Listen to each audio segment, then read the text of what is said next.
I'm probably setting myself up to fail right now. Hey everyone, welcome back. If you guys are new to my channel, welcome. My name is Stephanie.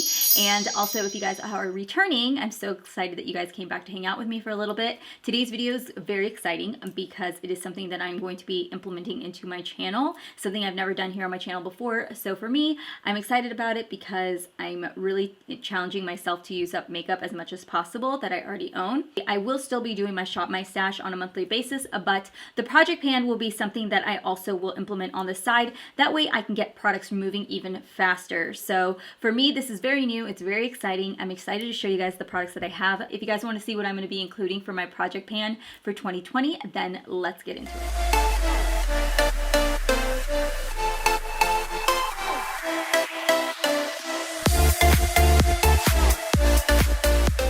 I kind of wanted to make it a little bit easier for myself. So I did pick out a few products that I'm either halfway already through or almost a quarter way done with. That way I can kind of get myself going and really kind of push myself and, you know, really get myself into the groove of this because I've never done this before, so I don't know how difficult it will be. So product number one that I have is the Strivectin Anti-Wrinkle Line Blur Perfecting Primer. This was one of the products that I included in my Shop My Stash, and I thought I was going to get through with it, honestly, within the month that I had it in my Shop My Stash, but I didn't. It's like one of those never-ending products. So I'm hoping that I will get through this here really quickly, and then I can implement a new primer into my collection. Product number two is the Dermalogica Hydra Blur Primer, and this one here is supposed to blur fine lines and pores, hydrate and brighten for a naturally flawless skin. Now this is actually one that I really do enjoy, so I am excited to actually include this into my project pan because I really like the way it feels on my skin. I wore it actually today because I do feel like it does a really good job at blurring out my pores, especially right in this area.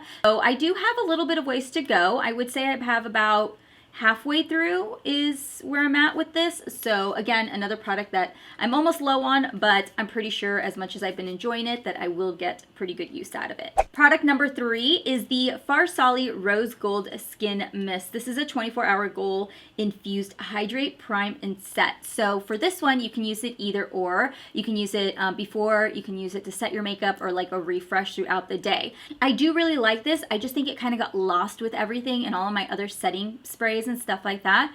I do find that if I use this to set my entire face after my makeup, it will make me super, super dewy. So that's probably one of the reasons why I don't use it as much. It's probably because the only time I use it is to prime my face with it. I think I'm going to be doing a quarterly update with this, and then I also pulled out my Sharpie so that way I can mark it so I can see the progress. Product number four is the Milani Translucent Light to Medium Powder. This is a loose setting powder, and I will say I have about, I'd say about halfway through with this one as well. Again, just loose setting powders for me take forever to get through, so I figured I'd start kind of small and then work my way up because of all the loose powders that I currently have. I feel like this is the one that I least reach for. This here is the Gorgeous Cosmetics Aspire Setting Powder, and this is in the shade number 4 ASP.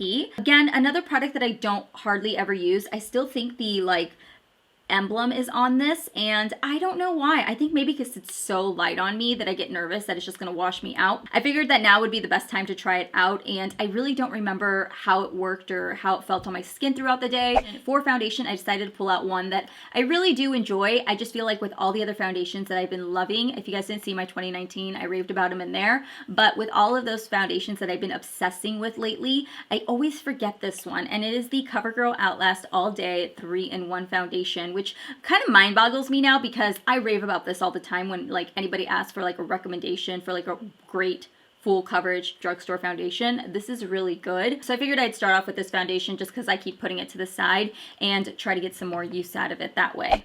Okay, so number 7 is the Benefit What's Up. I decided to pull into my project pan some cream highlighters. Cream highlighters, I have quite a few cream and liquid highlighters, so I think this year I'm going to make an effort really bad to get through as many as I can and really try to implement them into my makeup routine, and I figured I'd start off with this one because I do like it. I find that the best way that I apply this is using a brush, and let me show you. I like to take a brush and I kind of just like to go like this and then apply it as a highlight. So this is what it looks like. You can see it's got a really pretty sheen to it. We're going to start off with this one and see how it goes. Okay, so product number 8, we have the Morphe Eyelid Primer. This one here is in translucent. I am not a huge eyelid primer person. I normally just use concealer to prime my lids and call it good. But this one's just been sitting in my makeup collection again, and I figured, why not try to use it and see how it works? It does have like a light cream consistency to it, but once you blend it into the skin, it is translucent. So the only issue with that is because I have discoloration on my eyes, I tend to never really use eyelid primers nowadays. Now I either just use like a Max Paint Pot or just concealer and call it good. But I figured that I would try this out, see if I can make it work for myself, try to figure out how I can best work with it and see if it actually does a really good job with my eyeshadows. So for concealer, I decided to go in with the NARS Radiant Creamy Concealers, I think is what they're called. So I have 2 shades. I have light 1.25 and light number 2. So I'm going to count these as one though, because I can't use one without the other, because the light 125 is really light for me. So I keep on saying like, this is going to be easier to get through. This is going to be easier to get through. I'm probably setting myself up to fail right now. Product number 10 are 2 lip glosses. I figured that I would kind of give myself a little bit of leeway with lip glosses. I don't know how that works when it comes to a project pan, really. But I was like, I can't stick to glosses. Like, I cannot stick to just one gloss. These are the Hi-Fi Shine lip glosses by Urban Decay. They have a little bit of like a plumping sensation to them. I figured that if I implemented 2 lip glosses into my collection, I wouldn't feel so like blah about just like having to constantly use one. I don't know. I don't know the rule on that. You guys let me know down below. But these are the shades right here. So this is Fuel up at the top and this is Back Talk. I figured I should pull these out, try to get some use out of them because I have had them pretty long in my collection as far as like the lip gloss section goes. So for product number 11, we have the Glamo Brow Precision Eyebrow Pencil by Rhode Isle, I think is how you say it, Rhode Isle. It's got more of a cooler tone brown to it. I'm going to try out that brow pencil because your girl really likes her Benefit and her ABH, and I tend to not ever gravitate away from those. So I need to like, you know, explore a little bit more and see what's out there. So that's what I'm going to do. And then the next one I have is the Hypnotize Fill and Fix Brow Shaper, and this is by Il Makiage. Like I said, I've got my brow preferences, so I kind of want to try this out and see if I can make this work. It is kind of light for my brows, but if I can jimmy it, try to make it work, then we'll try it. We'll see how it works. So number 13 and 14 are lip pencils. And the first one I'm going to try to go through is the Colourpop Lippie Stick in Taurus. And this one here is a matte finish. It's actually what I'm wearing on my lips today. And I wore it today and I was like, wow, I really like it. I don't know why I don't reach for it as much. And then the next one I have is by Bite Beauty, and this is in the shade Sable, which again is a very light baby pink shade. So I figured if I mix these two, maybe I'll get a nice combination. The next one I have is the Stila Rose Gold Metro. This is the Stila Magnificent Metals Rose Gold Retro. This is the oldest one that I have in my collection, and I want to try to use as much as I can before it starts to go bad. So this is the shade right here. It is a beautiful shade, a gorgeous, gorgeous shade. It's going to be easy for me to implement it, I think, into my collection. Again, I just want to try to get through it because it is the oldest one in my collection. Since we are on the topic of eyeshadows, we'll talk about the eyeshadow palette that I have, which is actually a bunch of my single shadows. So in my project pan, my plan is to use up as many of these single shadows as I can. I know that from watching a few people when they did their project pans, they were saying that like eyeshadows can be very difficult to kind of completely pan out. I've never done this, so we'll find out. I have Anastasia, I've got Makeup Geek, I've got MAC in here. A couple of the other ones are from palettes that maybe I pulled out, and some of the other ones are from like maybe subscription boxes that I had received. If I can get through at least half, I think I'll be very satisfied with myself. That is my plan this year. I really want to try to get through as many single shadows as I can in my palette because I have no more room in here and I need to make room. Next palette I have is the ABH Contour Kit. I think I'll definitely get through this pretty quickly because I've already hit pan on this shade and this shade. So these two I do want to finish up, but I also want to get use out of this one here and then these two over here. Yes, that is the next palette. So number 18 and 19 are highlighters. The first one is the Violet Voss Pro Highlighting Powders. It comes with Moon Gleam, which is more of a white pearl shade. Then we have Star Glow, which is got more of a gold shade, and then I have Unicorn Luster.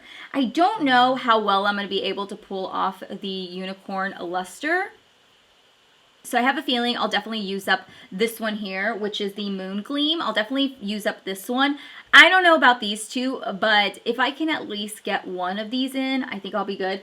And then I have a loose highlighter. And the reason I pulled this one in is because I was watching Kathleen Light's 2019 recap on her favorites, and she was talking about Artist Couture, and she was saying that these are like the best formula ever, and I was like, I have those. So I'm like, you know what? I'm gonna try it. Let's try it out. Let's see how it works. So I have the Diamond Glow powder in Illuminati. So that is the one I'm gonna pull out and test. I actually am wearing it today. I did not remember it being as gold as it was, but it definitely is a super glowy. Can you see that? There it is. It's like super duper bright and glowy and gold. Today I wore it for the first time in a while, and I will say that I was a little bit like, whoa, a little taken back. Blush was one of the things that people in their Project Pans recaps, or they're talking about what they're doing for their 2020s, kept saying that blush is like one of their hardest things to get through because it's just very difficult because you don't need a lot of product to apply blush. So I was like, aw, crap, this is gonna be hard. So I ended up pulling out the Tarte Blush, the Tarte Tartiest Blush. Now this is one that I really have enjoyed. When Tarte comes out with these like palettes like this, I tend to fall head over heels and buy them all. And I figured that this would be a really good palette to bring in because it's got more of those brighter pinks into my collection, but it's also offset with the two center ones which are a little bit more dulled out. You guys can see the two outer ones still have the stamping on them, so that's how much I haven't used those two outer ones. So I'm gonna push myself to use them, but the ones in the middle are typically the ones that I use. So I'm thinking that if I kind of swirl my brush around, maybe I can come up with something and try to get more use out of them. Let me know down below if you guys like these project pans or what you guys kind of like about these, or if you guys are implementing these into your own collection. Honestly, some of you guys were telling me that me doing my Shop My Stash really helped you guys, because it's true. Like before last year, I was buying so much makeup, you guys. If you guys have any other videos that you guys would like to see on like a monthly basis, please let me know down below. Thank you so much for watching this video with me, guys. I appreciate you guys. If you guys are new, please make sure to hit that subscribe button before you head out. And if you guys are already subscribed, please make sure to hit that notification down at the bottom. When I upload a video, you guys will be notified when I upload. And that's it. I love you guys, and I will see you guys all in my next video. Bye.